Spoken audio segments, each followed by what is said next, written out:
I really love this thing. Why isn't this available in my country? And then they said, okay, if you want, give me the cash, and sure, I'll make and send it to you.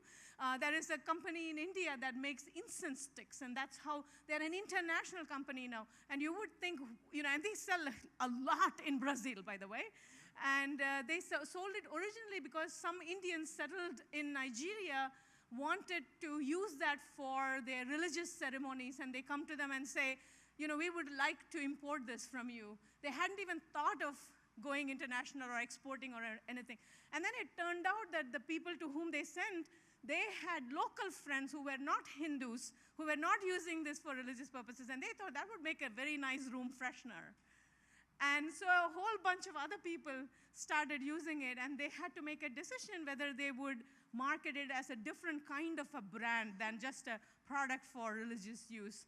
And now in Brazil, they are not only selling this here, but Brazil is innovating a lot because there are flavors and fragrances that you like that are not maybe from the Indian taste.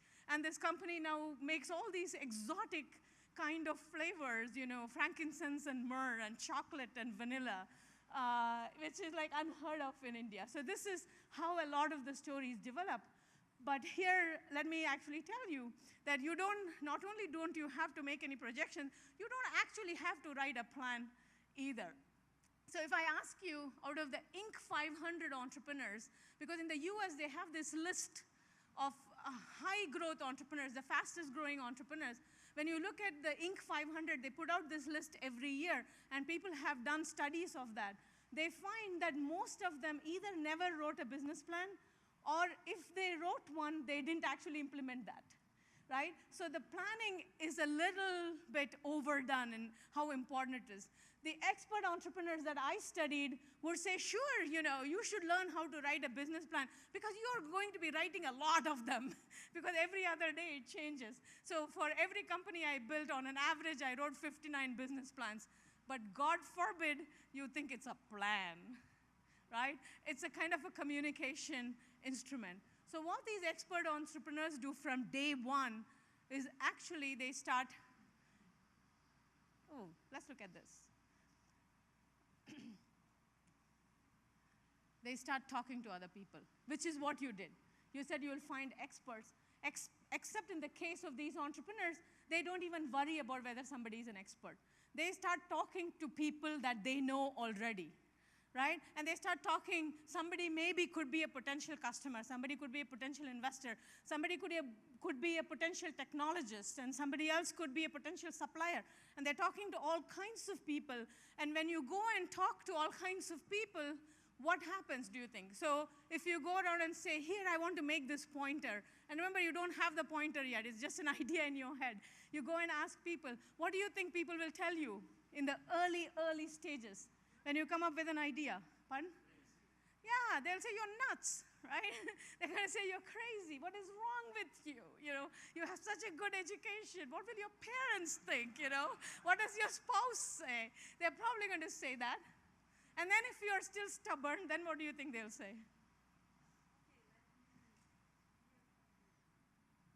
Let me know when you think. All right. Explain it better. Okay, I will listen to you. Okay, so hopefully some people will listen to you, and some people will give you advice. In fact, most people will start giving you advice. So either they say you are crazy, or they'll say, have you thought of this? And have you thought of that? How are you going to sustain yourself? Do you know there are 7 other people who are doing this exact? What are you going to do about competition? Have you thought of how much money is going into it? So they're going to give you advice, and they're going to start saying, you know what you should do? You have to differentiate. Don't just make this black. Why are all pointers black? Maybe you want some luminescent colors in this. Somebody else says, I'm a technologist. You should put a heart monitor in it, because you always walk around and, you might just have a heart attack one of these days. It's good for you to have some other information on this, health information. You're traveling all the time. It's nice. So people just start giving you ideas on what you should do and what you should not do. So the next problem an entrepreneur starts facing is which advice to take and which not, right? That's a huge problem in itself. And the expert entrepreneurs have a very good non-predictive answer to that. So when you go in talking to people, don't just say, take their advice as though it is data. It is not in itself data. So what you really want is you want to move that person towards a commitment. So if you say, make it in colors, I don't run off and try to make it in colors. I actually come back and start talking to you, and I want you to put something real. In the US, there is a lovely phrase for it. It's called skin in the game, right? You have to get the other person to invest skin in the game. Only then you do that. So let's look at how that happens, how that advice process works, right? So normally, if you're an inexperienced entrepreneur, when you go out and speak and people say do X and do Y and put colors and put heart monitor and do this and do that, their tension, their reaction usually is to say, oh, no, no, no, no. Entrepreneurs are visionaries. They are persistent. They won't give up on their passion or on their vision. So what we are going to do is we're going to persist in our vision. If you don't understand it, somebody else will understand it. I'll wait till I find somebody who understands. I'll keep doing that. So that's one possible response when you start talking to people, right? Another response, which you already mentioned in some ways, is to say, let's go talk to experts. And if they give us some advice that we like, especially if you trust and respect that person, then we'll do that. So if they say make it green, let me figure out how to make it green. So you can do the opposite of persisting, which is adapting, right? Let's listen to the customer, let's listen to this person, and let's actually make that. Now expert entrepreneurs say, no, no, no, no, no, because that is still predictive. You're just assuming that that person can see the future. Maybe they can see the future, maybe they cannot see the future. So don't go and place a bet. And then, of course, the favorite in the MBA program is plan. Go talk to everybody and get all the information and then put it all into a spreadsheet. And then you look at which is the biggest market with the least competition and the least risk, and then go after that, right? That takes forever. And by that time, three effectual entrepreneurs have already built the company. 2 of them have failed, and 1 of them has succeeded, right? So especially in technology, most of us in technology know that this really is not the way technology works. But here's what the expert entrepreneur is suggesting. They're actually suggesting, and you can see how I brought in prediction and control here, right? This is high in prediction, low in prediction on one angle, on one dimension, and low and high on control in another dimension. So when you persist, you're a visionary, right? You want high in prediction and high in control. You want to control the future, but you also think you can predict it. In planning, it's a little bit more modest. You say, well, we cannot really control everything, but we can try to become better at prediction. Adaptation is the idea that we can neither predict nor control. The expert entrepreneurs fall in this category, which is really the idea of skin in the game. So they would go back to the person who's saying make it green or put a heart monitor, and they would say, what would it take for you to make this green? What would it take for you to shape the vision of my venture? And if that person says, I know this manufacturer in China who has excess capacity in making these things, and they're already very good with color, and I'll introduce you to that person. Then you'll say, all right. So that's a commitment because that person is going to do something. Now you and I together will go and talk to your Chinese friend. We're still not making anything, right? We'll go talk to that person, and if that person actually has the extra mold ready and the raw material ready, and they're able to give us a really good deal, or they're able to say, okay, I'll do a trial run for you of 10,000 units, and then either it's payable when able, or I get some kind of an equity deal, so I get to participate in if they say something like that, then you will make that, right? So you're going from commitment to commitment. You're trying to get people to co-create the future with you. And that's where you don't need to predict, right? You're not trying to predict this person would be a good supplier, or this person would be a good technologist, or this person would be a good customer. You really are getting them to buy the product before you have even the prototype. You're getting somebody to supply the product before you even have a product. You're getting a technologist to come work for you on the promise of an upside. So the idea is each person is committing only what they can afford to lose. In the example that I gave you, the Chinese manufacturer already has some mold and has some raw material that they already have, and they are also taking only a small bet, only something that they can afford to lose. So if you see this process over and over again, so we'll put it into action, you can take a look at it. So you start with who you are, what you know, whom you know. You come up with a few things you can do, just a doable, and you're not going to invest anything more than you can afford to lose. You start interacting with other people, and then you start getting commitments. But at every point, when somebody commits something to your venture, you have new means now. So what happens is your resources start increasing. It becomes who we are, what we know, and whom we know, right? So the whole thing kind of expands a bit. But you also get some, now we're no longer making this beautiful black thing, which is my passion. We're trying to go for green or red or whatever it is that you said, because you're introducing me to the Chinese supplier, and then the Chinese supplier maybe has only blue, and we both decide, and then we end up making blue maybe. So it's that kind of thing. So your goals also start getting more specific, but each piece of the goal is already underwritten by somebody else, right? So what happens is you have converging goals, and then sometimes, you have all kinds of surprises that will come in the way in this process. It's unpredictable after all, good and bad. So you have to get really good at turning even bad surprises into good things for the venture. And if you're able to do this, and we have shown in case histories that it takes 3, 4, 5, 6 cycles maybe. It doesn't take forever. The whole thing converges, not just to new products. Sometimes it converges to new markets, new opportunities, and new ways of doing things. All kinds of innovation come out of this process, but nobody in the process might actually have predicted it. And nobody invested more than they could afford to lose. So what are some of the immediate advantages for outcomes that you see? And then we look at the disadvantages as well. What are some of the advantages of this process?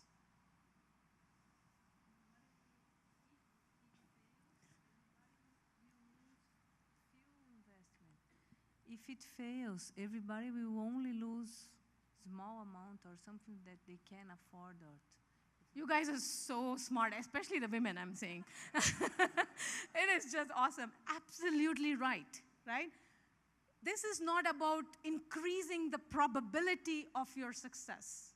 It is about reducing the costs of your failure, which then allows you to try more number of times.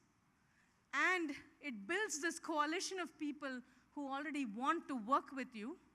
So you can learn from your failures. You have people, your means have increased in the process, even though you might have actually failed. And nobody loses more than they can afford to lose. So the costs of failure are low. There's one other major positive performance impact.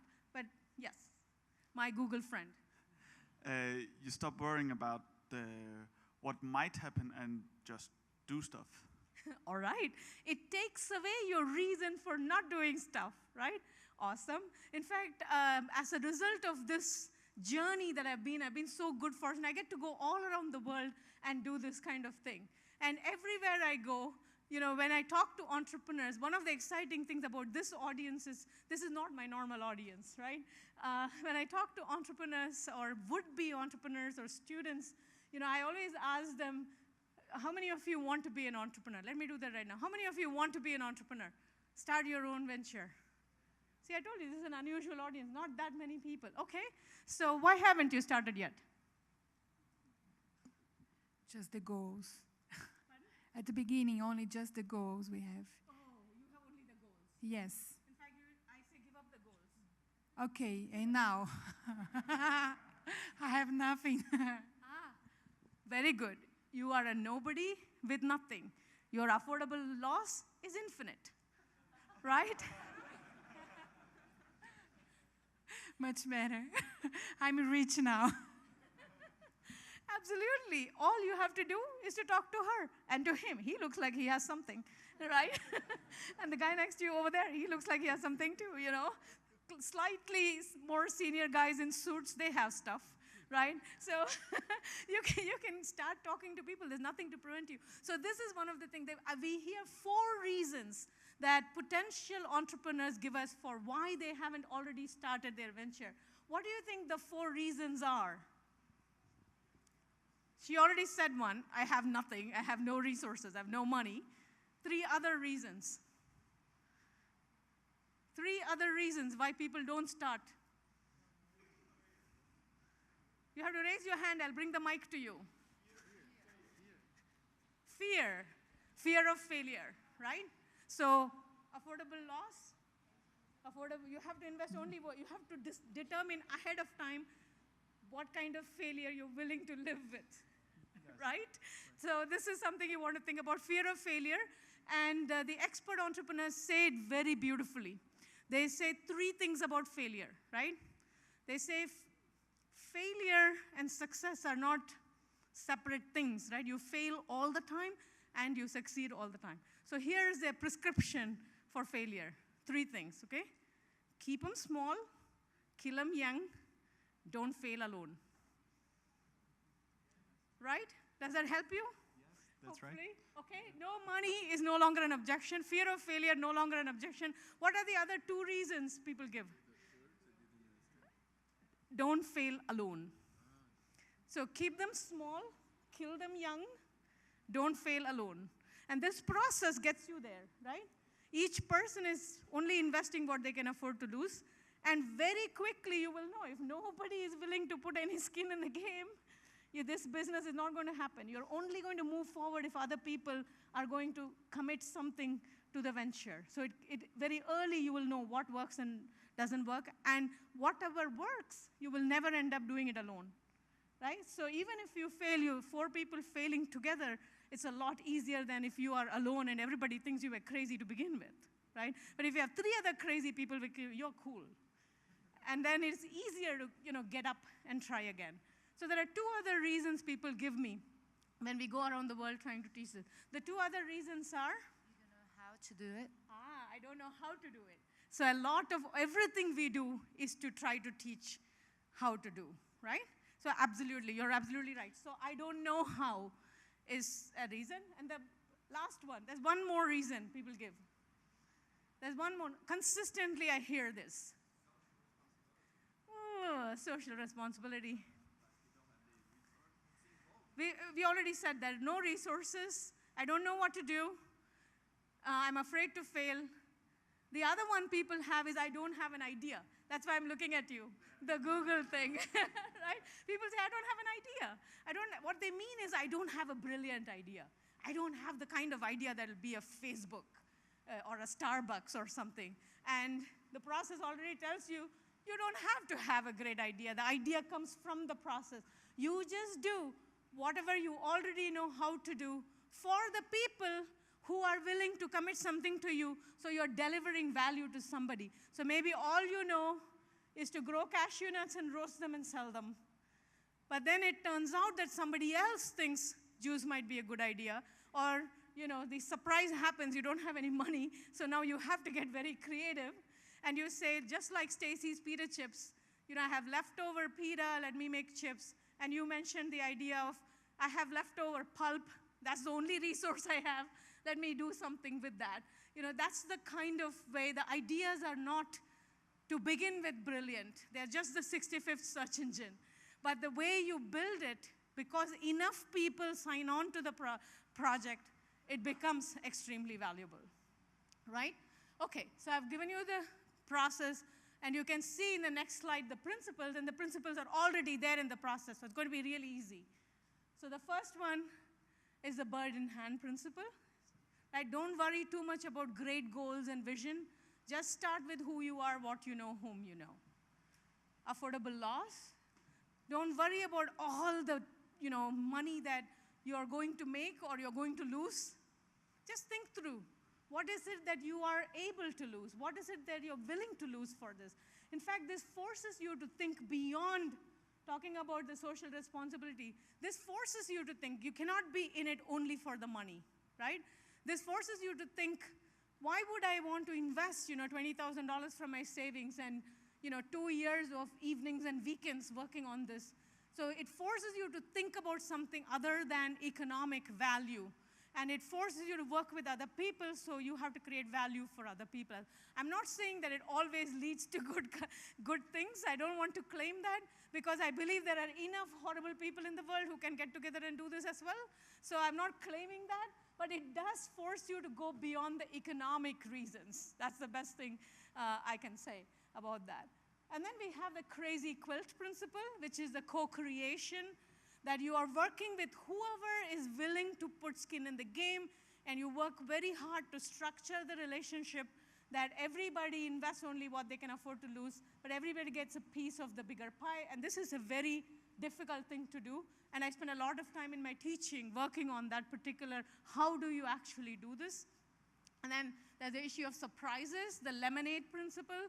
In the US, they say when life throws lemons at you, make lemonade. So the idea is whatever surprise happens, somehow make it work for you. And then the overall logic, which is the idea that the future comes from what you and I decide to do, right? That the future is co-created. Not that it's 100% co-created, but it's co-created enough so that we don't need to be, omniscient and predict the future. That people are extraordinarily important in business. And if enough number of people are willing to pay enough, you have a successful venture. So it's all about sufficient conditions. You don't have to have the multi-billion-dollar market that you can predict ahead of time and that you will actually get. You don't have to do any of that kind. You say, well, if 100 people will buy this and they'll pay me, this much money, and they give me 3-year contract, this could be profitable. And then you just go and do that and get enough number of people. Okay? So this is kind of a short summary of this. I do want to spend one slide because so I go big. If not, you're back on the drawing board. And you saw the expert entrepreneurs already, right? They just start with means currently available. They start trying to think through what kinds of things they can do. And then they start collecting commitments. And depending on who came on board, their means change and their goals change. And they end up somewhere that even they themselves might not have dreamed of, okay? So there's a big difference there. Now, for those of you who might be wondering, how true is this? I'm sure innovation managers at least would have heard this story over and over again, right? The Clayton Christensen story, the innovator's dilemma story, right? That a lot of large companies, sometimes even their own engineers invent certain things, and they go and talk to customers, and the customers say they will not buy, and so they don't follow it. And it turns out that later on, maybe one of those engineers left and started a company, or somebody else started a little company that did that, and then it turned out that the whole market now buys that, and they lose the market leadership. And the reverse happens as well. They think this is going to be the next big thing, and they put a lot of money, and it turns out that was not the next big thing. Or again, some entrepreneur did that a lot cheaper and in a way that made a lot of sense.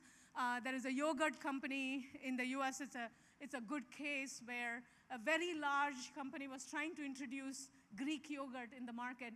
And they did all the market research, and they decided not to go for it because their customers would not. They said the US customer will not, it's too sour for the US customers, and they will not go for it.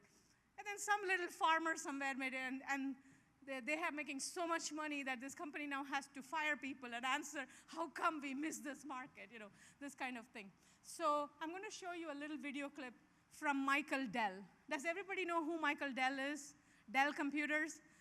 So this is an interview that Jeff Greenfield, I think, somebody did with Michael Dell, where he's asking this particular question, like, were you not worried about your competition? Didn't you do any market research? Like, how did you build this company? And here is Michael Dell's answer. And let me get out of your view here. Oops, sorry.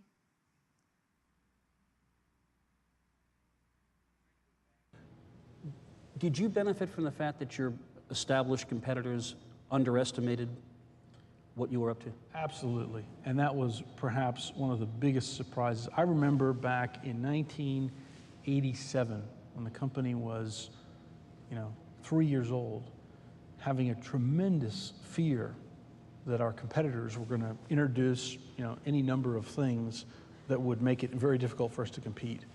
And they didn't. Why not? It's a great question for them. Well, they're not here right now. Fortunately. Yeah, but I mean, why didn't they and look at you and said, wait a minute, yeah, direct selling, that's going to work, and if it worked for Dell, let's get into this right now, let's crush them. It's a little too late for that. The problem is that, there's a publication in our industry called Computer Reseller News. And all throughout the history of this publication, it sort of has various descriptions about how Dell appeals to, this small niche market, and, the niche is only this big, and it's only this big, and all of a sudden the niche is the whole market. So you go through this series of justifications about why it won't work here and why it won't work there, and it's all wrong, basically. So the fact that the competitors underestimated the potential for this, was a huge, huge benefit. And just Okay. So any questions at this point before we move on? We're almost done, because I just want to talk about one slide on the implications of this research for open innovation, because this is a recent research thing that people who work with me are beginning to look at larger corporations and say, how can large corporations use this information from expert entrepreneurs? I have just one slide on that. As I said, we'll dig a lot deeper tomorrow, hopefully. But I want to talk about that. And then I want to end with a couple more quotations from entrepreneurs, just because I don't want the presentation to end on my voice. You should hear from the actual entrepreneurs. So before I do that, yes. Yeah, sure.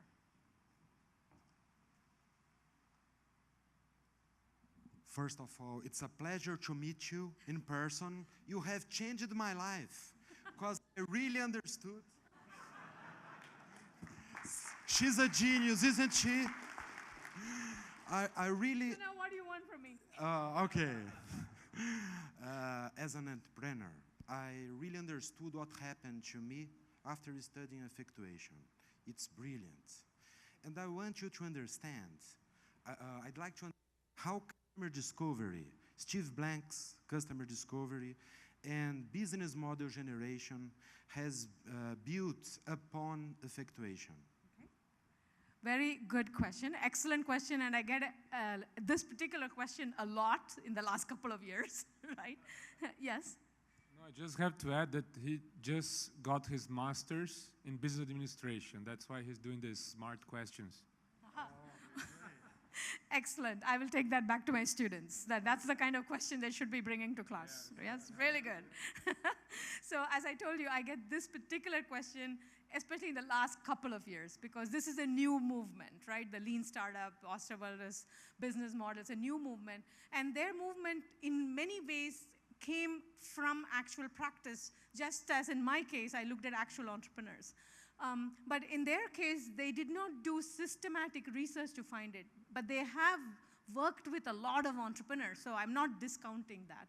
The only difference you're absolutely right to see the overlaps, which is like, let's actually get to market very quickly. Let's not be spending all our time planning, right? Let's go make a prototype today, right? That kind of thing, that part of it, and be willing to change and pivot. The word they use is pivot, right? All that. But the thing, when you look at data of this kind, what you see here, which is not that obvious to see if you and I just observe other people, is this interaction, is how you deal with other people and the role that other people have, and how do you allow, especially as an early stage entrepreneur, if it's your first time, how do you allow somebody else to shape your vision? This is the thing that my students struggle with the most. And even if you actually are willing to allow and people are willing to come on board, you still have to think about how do you structure. This is a huge universe of things we need to understand in terms of the relationships of the stakeholders. So in that sense, I think effectuation brings something more to the table.